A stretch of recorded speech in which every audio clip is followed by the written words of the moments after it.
Lakkadwriba nongma nini ashida makha tana nong churakiba yai. Lakkadwriba nong nini ashida state shida makha tana nong churakiba yai haina India Met Department Met Center Imphal dagi phangba report amana hairi.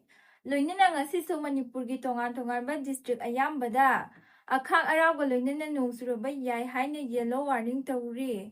Report asigi matung inna Ukhrul, Kamjong, Senapati, Tamenglong amadi Technopol District mafam ayambadasu nong sugani hairi.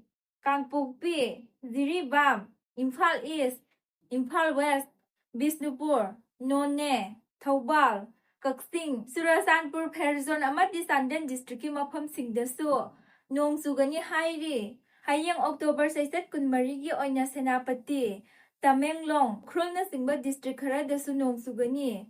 Sayak sida lamphel pata laiba ba ICAR Agromet unit tagi phangba report ki matung inna hawkhiba pung kunmari gi manungda sukhiba nonggi sang millimeter 10.4 oikhibaga loinana ngasigi khwaidagi sabagi sang Celsius degree 23.5 oikhi loinana ingmagi sangna Celsius degree 19 oikhi hairi.